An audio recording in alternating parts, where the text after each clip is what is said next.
That night on The Tonight Show, a woman walked through the stage door that leads directly onto the set, and every member of the production staff who saw her stopped what they were doing. Not because they recognized her immediately, because of the way she was carrying herself, the particular stillness of someone who has decided to do a hard thing and is now simply doing it.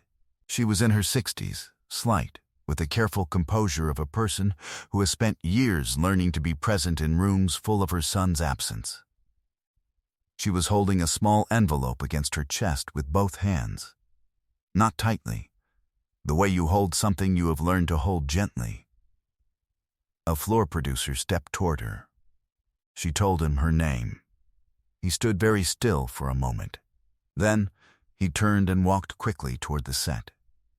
Jimmy Fallon was mid-interview, 4 minutes into a segment, when the floor producer appeared at the edge of his vision. Jimmy glanced over. The producer leaned in and said 4 words in his ear. Jimmy Fallon looked toward the stage door. He saw her. His face changed in the way that faces change when they are struck by something they were not braced for and cannot immediately name. A tightening around the eyes, a slight parting of the lips, the expression of a man receiving news that is not bad and is not good, and is something older and more complicated than either of those things. He looked at his guest. He said something quietly. His guest nodded, immediately and without question, the way people nod when they understand that what is happening is larger than whatever they were doing. Jimmy stood up from his desk. He walked to the stage door. And the woman standing there with the envelope pressed against her chest looked at him and said, "I hope this is all right. I didn't know how else to do this." Jimmy said, "It's all right. Come in." Her name was Sally Bell. She was Heath Ledger's mother.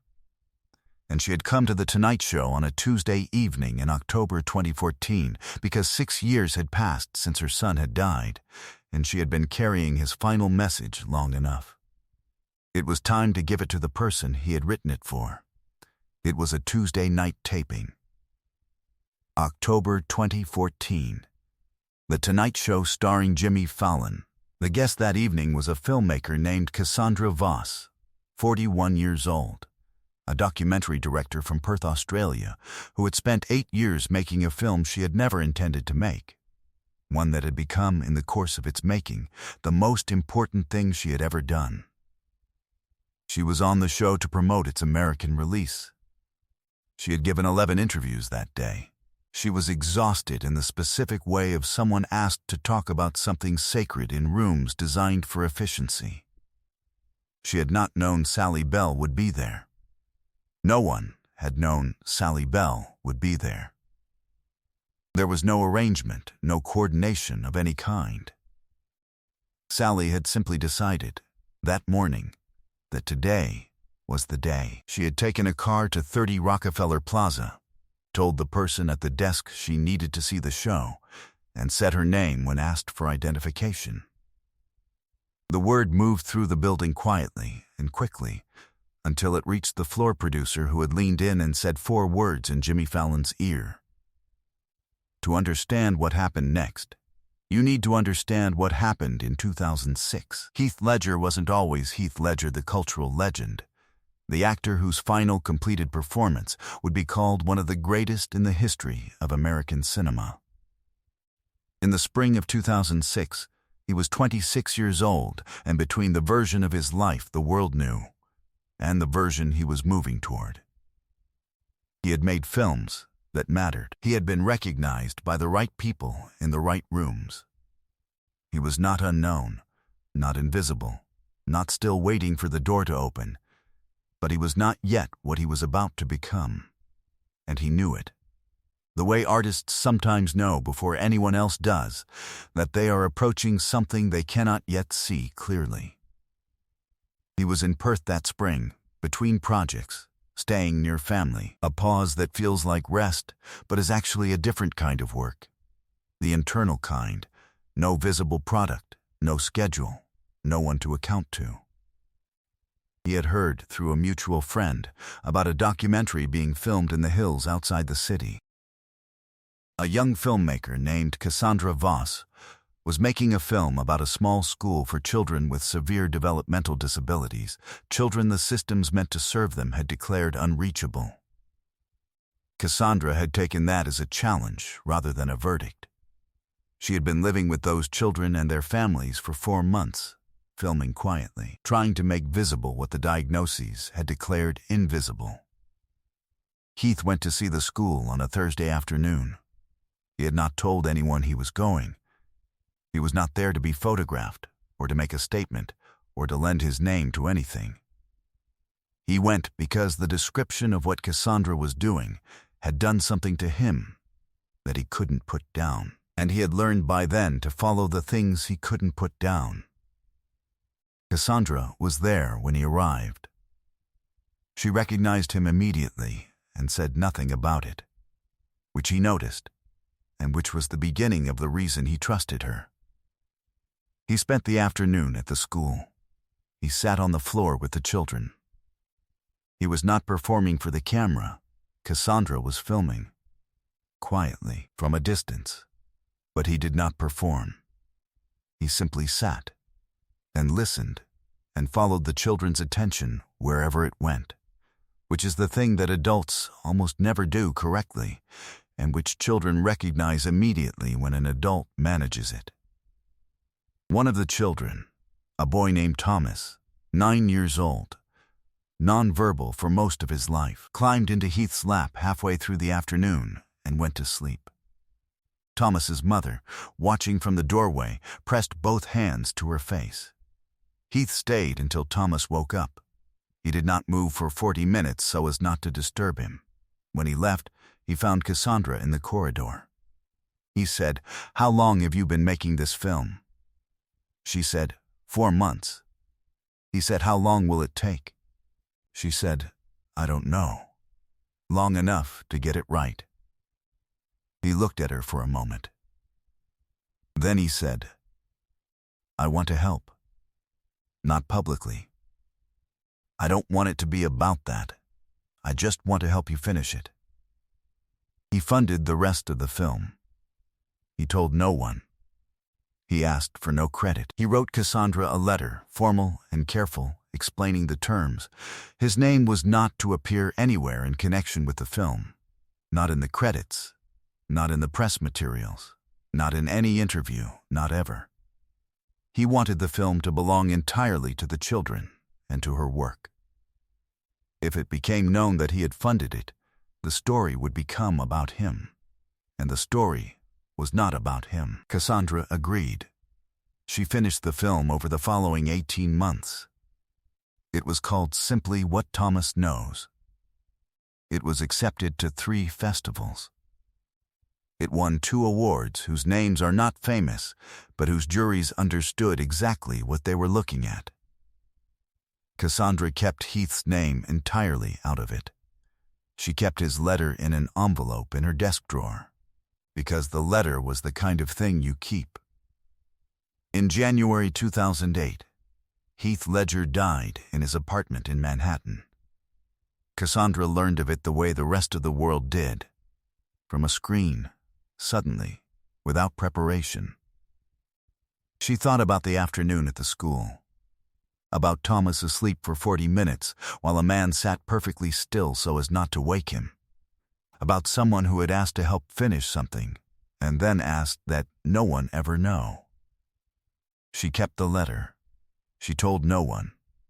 She honored his instructions the way you honor the instructions of someone you have lost, more carefully, with the weight of knowing they cannot remind you or release you. She made 3 more films. She never told anyone about Heath. In the spring of 2014, What Thomas Knows was selected for American distribution. Cassandra was booked on The Tonight Show for October. In September, she received a phone call from a woman named Sally Bell. Sally had learned of Cassandra through a lawyer handling the estate. A routine review had surfaced the financial records, which led to Cassandra's name, which led to a conversation Sally had not been prepared for. She had not known about the school. She had not known about the letter. She had not known that her son had spent an afternoon on a floor in Perth with a nonverbal boy and not moved for 40 minutes and come home and quietly funded something beautiful and asked for nothing in return. She asked the lawyer for the letter.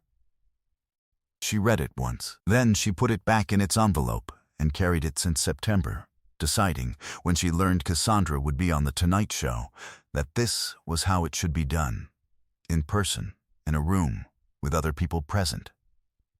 Some things should not be handed over in a lawyer's office. Some things should be witnessed. Subscribe and leave a comment, because the most powerful part of this story is still ahead. Jimmy Fallon brought Sally Bell onto the set. He did not make an announcement. He did not address the audience. He simply walked her to the desk and introduced her to Cassandra Voss, and the two women stood looking at each other for a moment, with a particular recognition of people who have been connected through someone they both loved without having ever been in the same room. Cassandra said, "I kept his instructions. I never told anyone." Sally said, "I know. He would have." She stopped. She started again. He would have expected nothing less. Sally sat down in the chair beside the desk. Jimmy sat down behind it. The audience, which had been warm and attentive all evening, had gone into a different kind of silence. The silence of people who understand that they are not the point of what is happening, but have been given the privilege of witnessing it.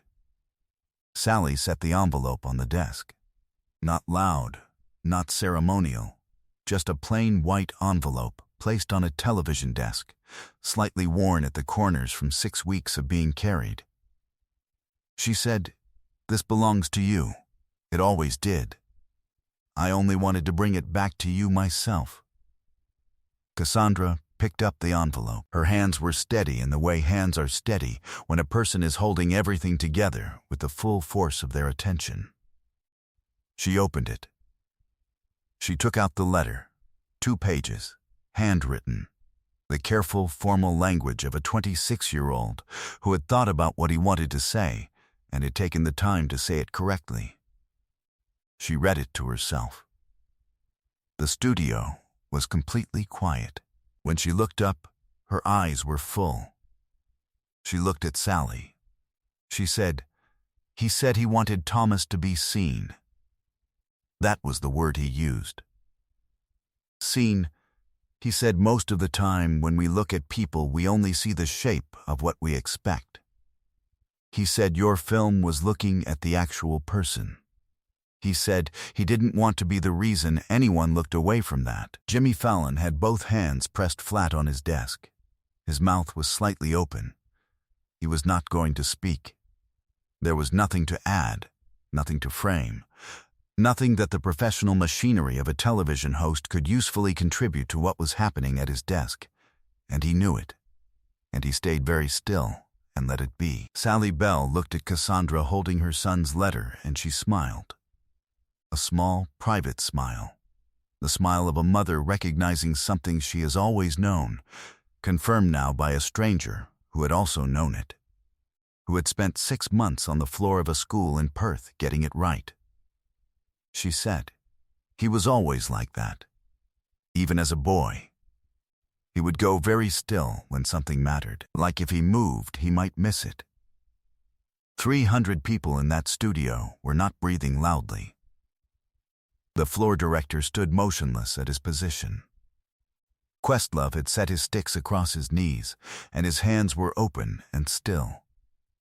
The segment producer in the control room had not spoken into her headset in 6 minutes. She was watching the monitor, with her hand pressed flat against the desk, and she was not going to do anything except let the cameras run. Jimmy Fallon looked at Sally Bell. He tried once to speak and did not manage it. He tried again. He said, barely, "Thank you for coming." "I don't." He stopped. He said, "I don't know why you came here, to this show, but I'm glad you did." Sally looked at him directly. She said, "Because he liked you. He used to watch the show. He said, "You were the kind of person who actually listened." She paused. She said, "I thought you should know that someone was watching and could tell." Jimmy pressed both hands to his face. He sat like that for 4 seconds. Then, he lowered them. His eyes were full, and he did not try to manage that. He said, "I'll be more careful with it.